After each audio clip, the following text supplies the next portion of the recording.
Hello, in this video I'm going to show you a very powerful technique in Unity, and that is how to create objects on the fly like I'm doing here. Notice I'm creating objects on the fly, creating objects, and they're also flying. So that's very important. This is for things like explosions, rockets, power-ups, enemies, things that aren't in the scene when the game starts but get added to the scene later and maybe get destroyed later. So as things that constantly are in a state of being created and destroyed. That's what prefabs are. They're objects that you can clone. So let's look at how we do that. So I'm going to pop over to Unity here, and let me make a new project, and I'll call it Spawner. There you go. And I'm going to leave it as a 3D project. I don't need any asset packages, and I'm going to leave analytics off, and I'll say create project. So here we are inside of Unity, and we have an empty scene. And let's start by adding some terrain to our scene here. And we can do that from the Game Object menu, and it's under 3D Objects. And let's just add a terrain plane right here. And there's some terrain. And notice we also have a camera. And we can kind of see what the camera sees down here. And what I'm going to do is kind of position the camera so it's kind of looking down on the terrain. So let me use the little handles here to kind of move the camera over. And if you kind of want to, sometimes it can be hard to see what the camera is actually doing in your scene. So, and I'm using the right click plus ASWD to move around there. I'm holding the right mouse button down and then ASWD. And then to get to the camera, if I just double click on an object, the kind of window will zoom in on it. If I put like a box, excuse me, if I put a box on that camera, it'll be a little bit easier to see it in the scene. So I'm going to right click on that and say 3D object cube. And see, now there's a cube on the camera. The camera will actually be able to see through the cube because planes are one-sided. It's not going to mess anything up. But it does kind of help me see where that camera is in real space. Now notice there I accidentally moved the cube. What I want to do is use the cube as a guide to tell me where the camera is. So I'm going to click on the camera. There we go. So just so you know, I have a better kind of sense of where the camera actually is. And then again, to go to an object, I can just double click on it. And I could also I can change its position using the handles or using the transform up here at the top right. So there's our camera. Let's angle the camera down just a little bit using the rotate tool. So I'm just going to kind of angle the camera down. You can see, oh, actually it's kind of cool. You can see the shadow of the cube. All right. So there's our scene, and notice that the cube just makes it a little bit easier to see what the camera's doing. Now let's go create our prefab. That's going to be the thing we spawn out. So in my hierarchy panel, I'm going to create a new 3D object, and I'm going to call it cube. And so now notice I've got a cube just sort of sitting there in my scene. And let's make a folder here down here to put our scripts in, because we're going to need 2 scripts in this project. So down here in our assets, I'm going to make a folder. I just right-clicked on a blank area called. Let's make one called scripts, and then let's make, no, I guess that's all we need, scripts. Or let's make a folder called prefabs too. Oh, my dogs are snoring. That's great. Okay. The joys of recording at home. Okay, so let's go into our cube here, and let's rename it cube prefab up here at the top right. And let's see, can we kind of ought to put a color on that or something. Let's figure out a way to do that. So how can we get some materials on this cube? Well, if you look at the mesh renderer, you'll see there's actually a slot for a material. So we can make new materials and drag them into this slot here. So let's do that just to make our game more colorful. So down here in my assets, I'm going to create a folder called materials. And you should create a folder structure like this, otherwise your projects are going to get really disorganized. So now I'll go into my materials folder, and I can right click on a blank area, and I can see create me a material, and now I can pick let me pick a different color here. Like let me pick, you know, yellow, and whoops. Okay, so something yellowy. That's yellow, right? Okay, and now let me rename this material. Instead of calling it new material, let me rename this thing, you know, yellow. There we go. And then if I wanted to make other materials, I can do the same thing. Create material. Let me call this one blue, and go into the color picker, and you know, maybe pick a blue color. There we go. And then maybe I'll pick red or something. Create a material, and I'll call it red.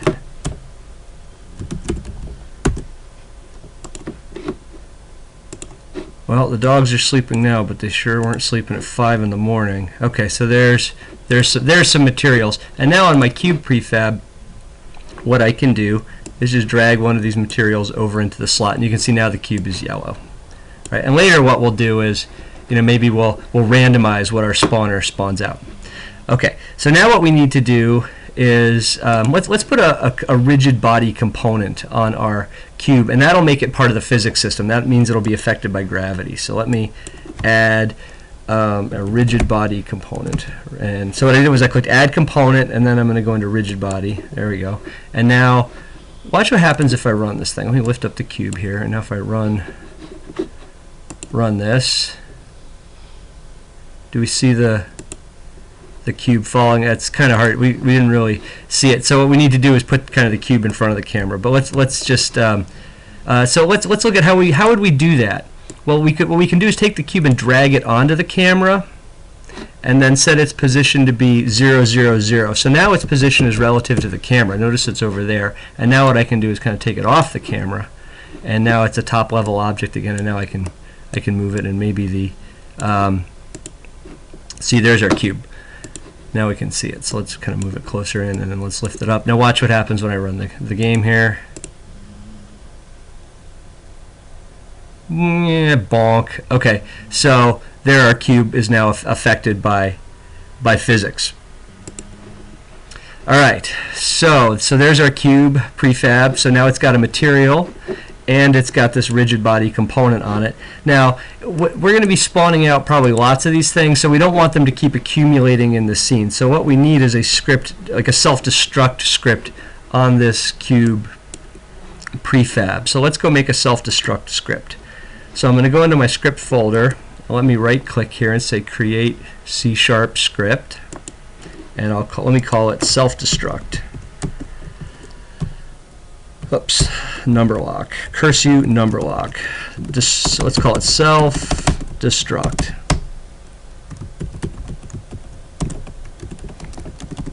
Self-destruct. There we go. And let me double click on the self-destruct script to open it.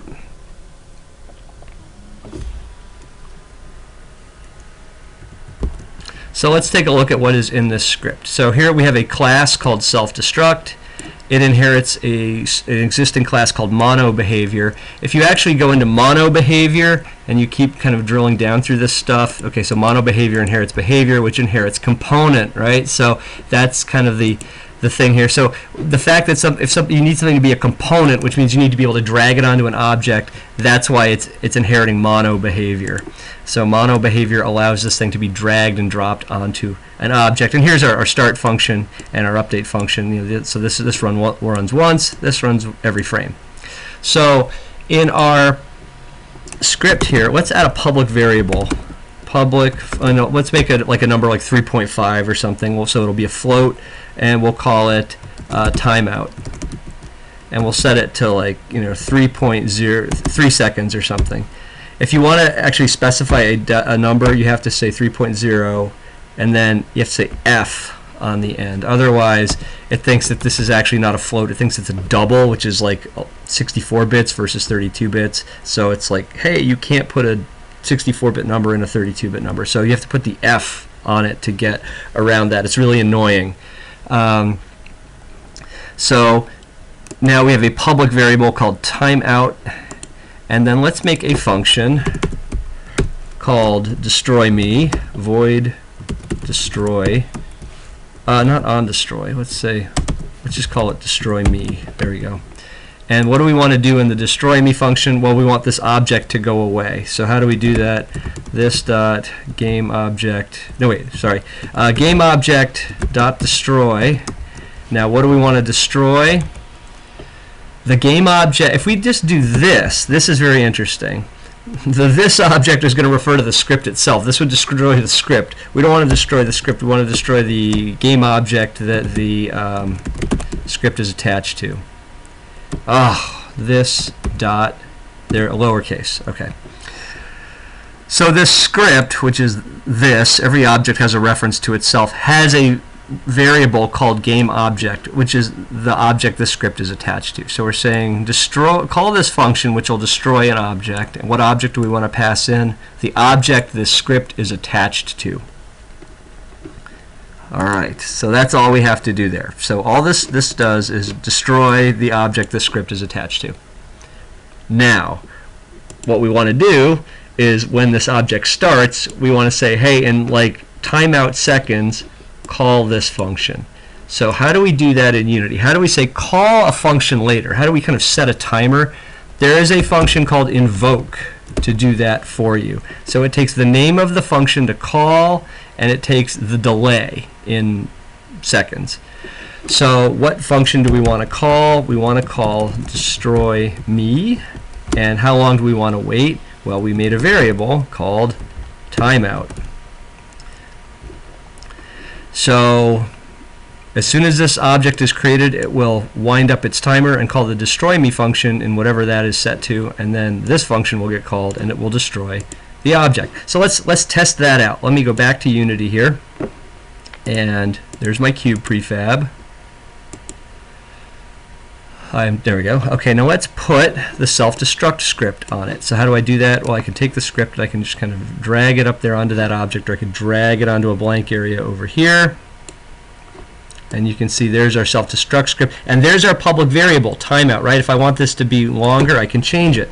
So whatever I type into this little field here overrides whatever was specified in the class. So the class can kind of give you a default value, but then you can go override that in the inspector for specific instances of those things. So let's run this and see what it does. Well, I'm going to change this. Let's change it to well, let's leave it at 3 and run it and see what it does.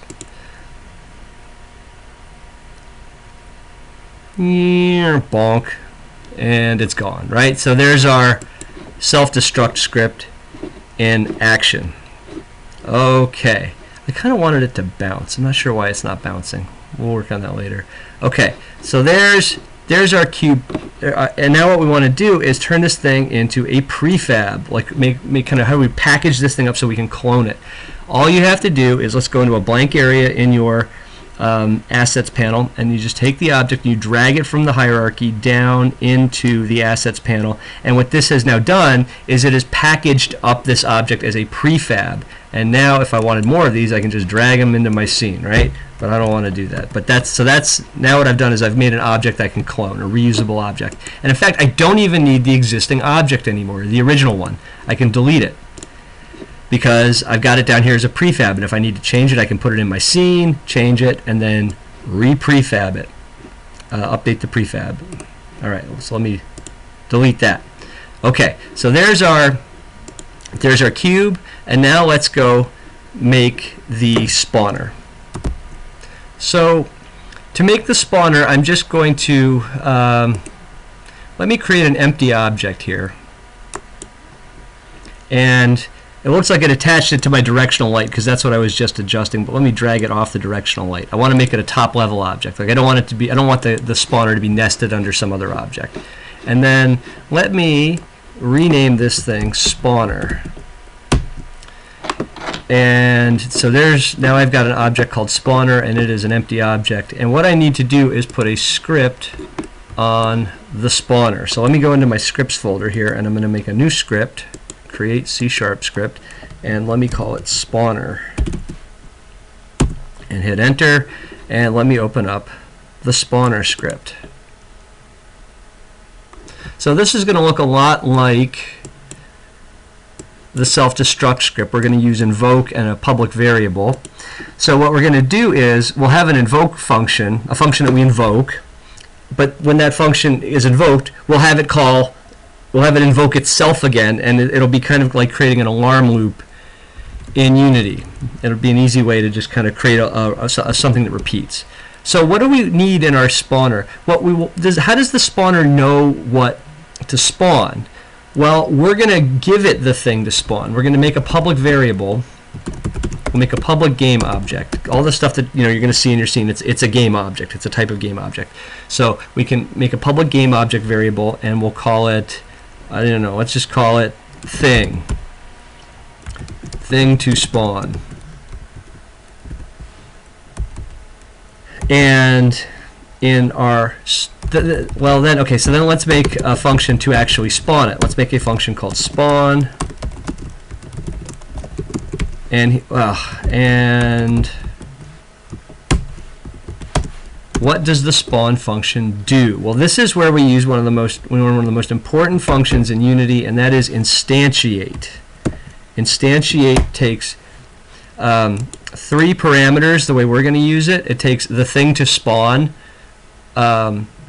where to spawn it, and how to orient it, like what to make, where to make it, and which way is it facing. That's what we're going to do. We need three pieces of data here, and what this function does is it returns you an object. So if you need to hang on to this thing, because maybe it's a guided missile or something, and you're going to have to update it later, or you need to put it in the player's inventory or something like that, you can save whatever object this comes back as a variable. I'll show you that in a sec. We don't need that in this particular case, but other times we would. So what do we need to instantiate? What are we trying to make? Our prefab, right? And that's the thing to spawn. And where do we want to spawn it? Well, we want to spawn it at our location. And what's our location? Well, if you go to the inspector here, you can see every object has a transform, and the transform has a position. So there it is. It's going to be this object dot transform dot position. Transform dot position. There we go. Now we don't actually need the word this here. We could just say transform dot position. But if when you're writing code and you type this, the IntelliSense will show you what functions and variables are available in the object that you're working on. So that's kind of a neat little workflow shortcut thingy there. And then finally, the last thing is, how do we want to orient this? Well, we could just make it oriented the same way that the camera's oriented, or we could make it the way that we could make it orient the way the spawner is oriented. Let's just do that. We could say this dot transform dot rotation, right? So now it's rotated the way the spawner is rotated, and maybe that would make sense if you're a player firing a missile, right? You want it to start where the player is, but you also want it to be rotated however the player is rotating, so if the player's looking up, the missile goes up. If you just kind of want the thing, if you don't know the specific rotation, there's a kind of variable you can use, quaternion dot identity, and this is kind of like, it just lines it up with the world axis system. So that works too. Or you could just do this dot transform dot rotation. Either way they'll work. So what this will do is clone our prefab. And then what we want to do is call the spawn function again. So how do we do that? Oh, you know what? Let's make a public variable here called interval. Interval, and let's just set it to 1.0f. So a floating point, and it'll be every 1 second will spawn an object here. So how do I call the spawn function in 1 second? I use invoke again. Invoke. And what function do I want to call? I want to call the spawn function. And when do I want to call it? I want to call it in interval seconds. That's it. And then finally, I need to kick the whole thing off. So what I can do is in the start function, I'll call the spawn function. So as soon as this script loads, it'll call the start function. The start function will call the spawn function. We'll jump down here, we'll make an object, and then wind up an alarm to call the spawn function again in whatever interval is set to. So let's go see if we can get this to work now. Let's go back to our Unity scene, and there's my spawner, and let me take the spawner script and put it on, whoops, where's my spawner? There's my spawner. Let me drag the spawner script onto the spawner. Now, so there's our public variables, thing to spawn and interval. Okay, so this spawner is going to blow up if we don't give it something to spawn. But let's I mean, if we wanted to be smart about this, okay, so all right, let's take our prefab now, our cube, and drag it into that field, right? So now that thing to spawn variable is referencing our cube here, and now it should spawn cubes. If I run this thing, you can see there, see how it's spawning out the, you see clone, clone, clone, clone, clone. Let's look here. Something went wrong with my lighting. Oh, because the spawner's way in the corner. All right, let's put the spawner where we can actually see it. Let's put the spawner where the camera is. We'll put it on the camera and then set it to be 0, 0, 0. Up here, we'll set its position to 0, 0, 0. So now it's 0, 0, 0 away from the camera. And now let's take it off of the camera. And you can, now let's kind of pull it forward there and maybe push it down a little bit. Something like that. Something out in front of the camera. Now let's run it and see what it does. Boink, boink, boink. You can see it is now spawning out cubes. Alright, let's see. I'm going to play with the camera and just see if I can make that a little bit more aesthetically pleasing. Let me put the farther away. So here's a little trick for positioning the camera.